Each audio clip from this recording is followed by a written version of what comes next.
no horizonte, nos teus recordos, no carácter, no que che gusta, na túa coraxe, no que vives, no futuro, no máis bonito, no que te enamora ou no que tes máis cerca, levas a miña marca. Cando se trata de escoller o mellor, o noso mar marca.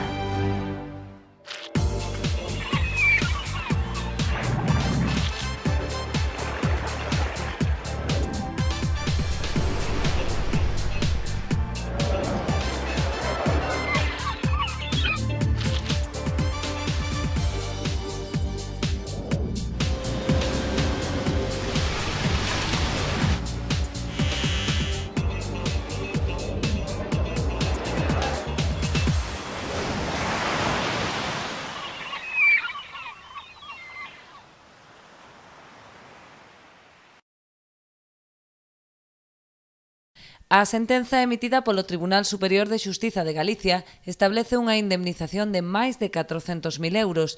Esta contía correspóndese coas perdas ás que tivo que facer fronte ao Pósito na apertura da campaña de 2013, cando venderon ao redor de 100.000 kilos de marisco afectado pola toxina sen que a Xunta decretase a paralización cautelar da actividade. A maior parte das empresas devolveron o marisco afectado, que tivo que ser aboado pola confraría. Tiñamos abertas as concesións, traballamos o 7 ou 8, 2 días, ás 8 da mañán chamoume un comprador que o marisco tiña toxina, non? Dixen eu que va, como eso, non pode ser que non hai toxina que temos aberto por Intermar. Dixo, Santi, mira, que hai toxina, che digo en serio tal. Bueno, os compradores sempre son xente de fiar, dei eu orden para que todos os mariscadores viñan pa terra ás 8:30 da mañán, senón sería ainda máis grave o asunto, non? Pois xa que houve unhas pérdidas de 400.000 euros entre os mariscadores e a cofradía. O patrón maior entende que houbo certa deixadez por parte do Intecmar ao non ter realizado os controis coa regularidade habitual. Hai anos que a verdade sea dita que pois, igual hoxe non ten toxina e mañán teche. Aí igual o Tribunal Superior de Xusticia de Galicia igual non nos daba razón dun día por outro, pero estamos falando dunha semana que foi unha deixadez e, bueno, hai, como dixen eu a Covadonga, da Intermar, a directora, que son 1.500 familias que traballan directamente e que había que facer uns análisis continuos e incluso o fin de semana. Malia que respetan a resolución xudicial dende a Consellería do Mar, xa presentaron un recurso de casación, posto que existían outras 3 denuncias similares promovidas por outros pósitos que foron desestimadas. Argumentan dende a Administración que os pasos seguidos polo Departamento Autonómico foron os correctos, xa que se tratou dun episodio excepcional, no que o avance da toxina foi tan rápido que non se puido detectar a súa presenza cos sistemas de control habituais.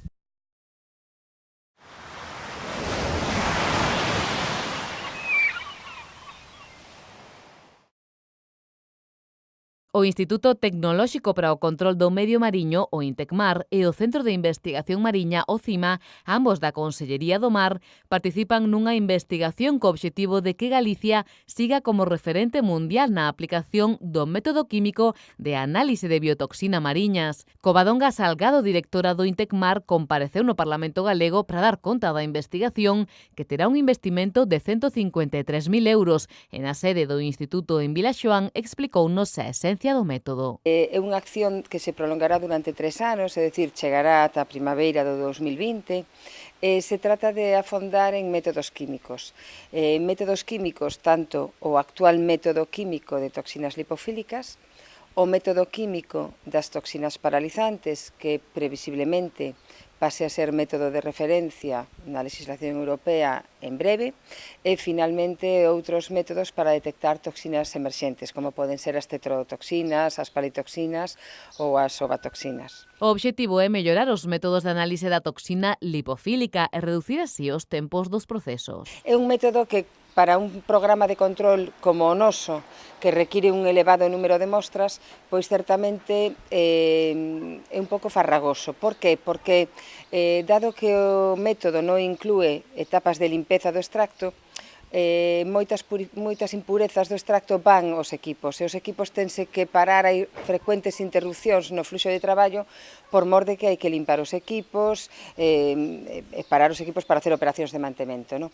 Entón, o que se vai tratar aí é de artellar unha mellor purificación do extracto. Por outro lado, tentar incluir varios extractos nunha soa inxección para axilizar tempo, sobre todo se estamos falando de mostras que non teñan toxina.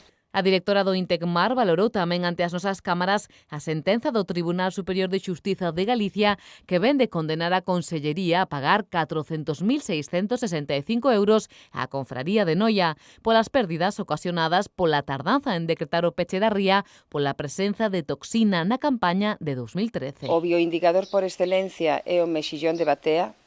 Nos analizamos o mexillón de batea o día hábil anterior ao inicio da campaña. Non se detectaba nada de toxicidade, polo tanto non tiñamos ninguna evidencia certa para impedir o inicio da campaña. É que non a tiñamos.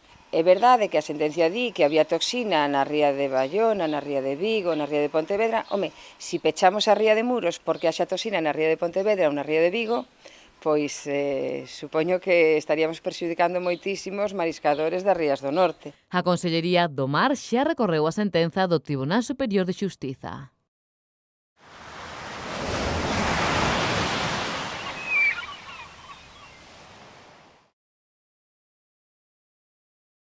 Este venres arranca a veda do polbo en augas galegas. As nasas deberán estar en terra a partir das 4 da tarde, momento no que se poñerá a punto e aparte a unha das mellores campañas dos últimos anos. O precio medio situouse nos 7,5 €, acadando unha facturación de máis de 1.170.000 euros entre xaneiro e maio.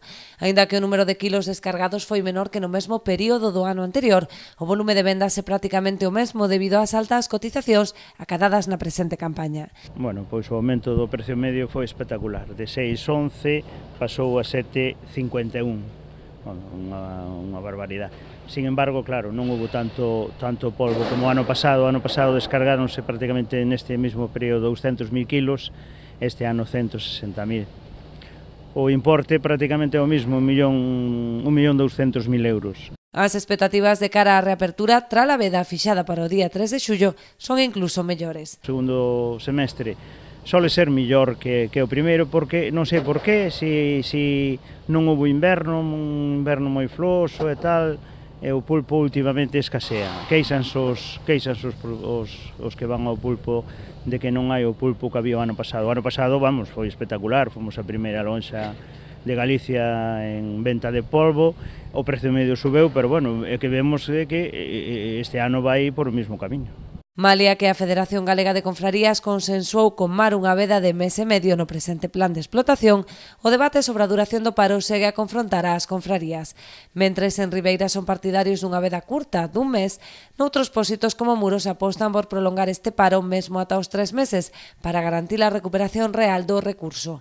A marxe destas discrepancias, o administrador da lonxa de Ribeira considera que xullo non é o mes máis acaído para a reapertura, dado que o polvo non está no seu mellor momento. Gustaríame que non se abrira en pleno verán, é unha pena porque van a abrir a veda, home, teñen aqueles topes e espero que o respeten, pero no verán o pulpo non está bo.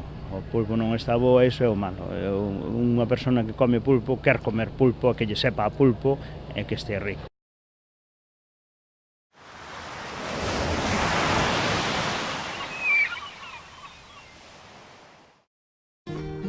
Eu confío na conservación e o respeto ao medio ambiente. Eu confío na pesca de boixura artesanal e selectiva. Eu confío no traballo feito con esmero e agarimo. Eu confío no mellor sabor e na máxima frescura. Confía na calidade e busca este distintivo. Pesca de Rías, de onde senón.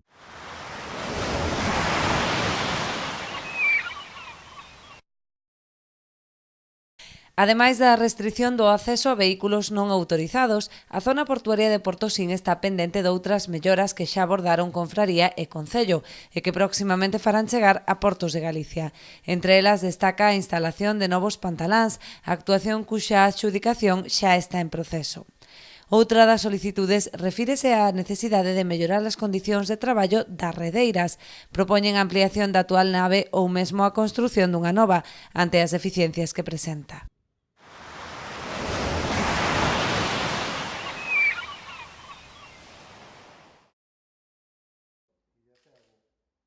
Serán 5 os cursos que organizará o Concello de Cambados enmarcados dentro do programa Emprendemar, financiado con fondos europeos.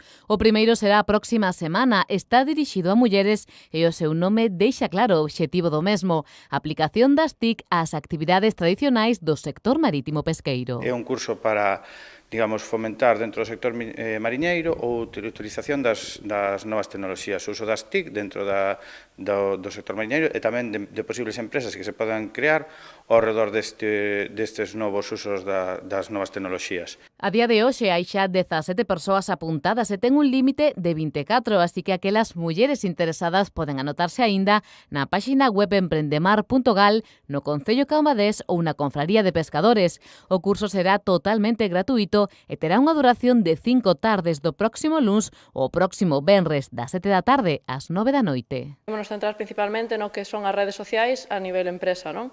E, bueno, vamos falar un pouco do que son as novas tecnoloxías aplicadas ao sector marítimo pesqueiro, da innovación tecnolóxica e do cambio social que está sufrindo, bueno, que se foi aplicando ao longo dos anos no sector marítimo pesqueiro, e despois, eso, ímonos centrar no que son as TIC e a promoción das empresas neste ámbito. Vamos centrar nas redes sociais principais, o que é Facebook, Twitter, Instagram, vamos dar tamén unhas pinceladas a Pinterest, e despois un pouco explicar como é a creación dos perfis empresariais, que son diferentes dos perfis das persoas. O curso terá lugar no Centro Sociocultural da Merced en Cambados e aínda que se celebrará ao longo da próxima semana, xa están deseñados os próximos 4 cursos, un sobre emprendemento, outro sobre gastronomía e o último dos obradoiros do programa Emprendemar en Cambados versará sobre a saúde laboral.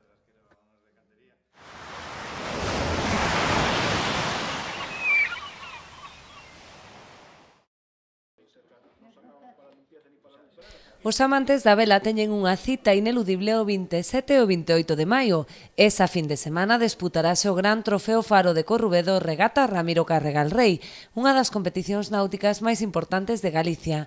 A xornada do sábado disputarase a regata costeira con saída este ano dende o Club Náutico de Portosín e navegación libre. O domingo terán lugar 2 probas técnicas Barlovento-Sotavento nas inmediacións do Náutico de Ribeira. El sábado día 27, que es la regata costera. Esta regata tiene la particularidad, repito, que cada año es en una dirección, este año es norte-sur, y que la navegación entre Ribeira y entre Portosín este año y Ribeira es completamente libre, es decir, los armadores, los patrones, los navegantes de cada barco pueden optar por el camino que entiendan mejor para sus intereses, básicamente para el interés de la victoria. A regata Frinsa, antigamente coñecida como Illa de Sálvora, terá lugar unha fin de semana despois. O día 3 de xuño, ás 12 do mediodía, partirán do Náutico de Ribeira as embarcacións participantes. A directiva do club agarda superar os 40 barcos que competiron na anterior edición. Yo creo que es una regata muy interesante, muy social, al mismo tiempo competitiva. Quizá no tiene el hándicap de navegar por la costa o por los bajos de Corrubedo, pero es una regata competitiva. El año pasado sumamos 40 barcos y este año, aparte de la clase regata, crucero, pues también tenemos la clase Open. Eso quiere decir que algún barco, evidentemente de cumplir los requisitos de licencias federativas, etcétera, bueno, pues tiene alguna pequeña anomalía subsanable, pues podemos meterla en esa clase Open. Por lo tanto, esperamos que podamos sumar este año más de 40 barcos. A organización estableceu 3 percorridos alternativos entre os que se escollerá o definitivo en función das condicións meteorolóxicas. Es una tradición, es una regata con una tradición y la seguiremos manteniendo saliendo desde las inmediaciones del puerto de Ribeira en dirección a Sálvora. Pero tenemos también una serie de recorridos alternativos en función de las condiciones meteorológicas. Y los recorridos son los siguientes. El primer recorrido sería salida de Ribeira, con boya de desmarque si procede, dirección a la señal del Castro, por babor, rúa por babor, y de vuelta por la señal de Castro por babor, y la distancia aproximada será de 11,8 millas. El segundo recorrido es salida también de las inmediaciones del puerto de Ribeira, con boya de desmarque si procede, dejando rúa a babor, ter a babor y llegada también a las inmediaciones de Ribeira. Y el tercer recorrido es salida también en las proximidades del puerto de Ribeira con una boya de desmarque, dirección Ter por estribor, Esteiros por estribor y llegada también a las inmediaciones de Ribeira. Este tiene un recorrido de 11,12 millas. Seguindo a regata, o presidente de Frinsa disporá 2 catamaráns para os convidados que desexen participar nesta tradicional cita náutica, que se remonta xa hai 17 anos, cando unha casualidade converteuse na orixe desta proba deportiva. Yo fundé el Club Náutico de Ribeira, teníamos unos barcos, y los de Portosín aún no los teníamos. Se los llevábamos en un camión y regateábamos juntos. Cuando ellos hicieron el club, el gran club que tienen ahora, pues me agradecieron a mí. Y el de Ribeira, como fui el fundador del Náutico de Ribeira, también me acordaron esta regata, que le doy las gracias. Después hay la regata Frinsa, que la regata Frinsa fue una historia simpática. Íbamos para Currubedo y había mal tiempo, y al haber mal tiempo decidimos ir para Sálvora, y fuimos a la isla de Sálvora. Les gustó tanto a todos que le llamamos regata Isla de Sálvora, y duró muchos años hasta que nos la expropiaron por las Islas Atlánticas. Y luego decidimos llamarle Frinsa, regata Presidente Ramiro Carregal.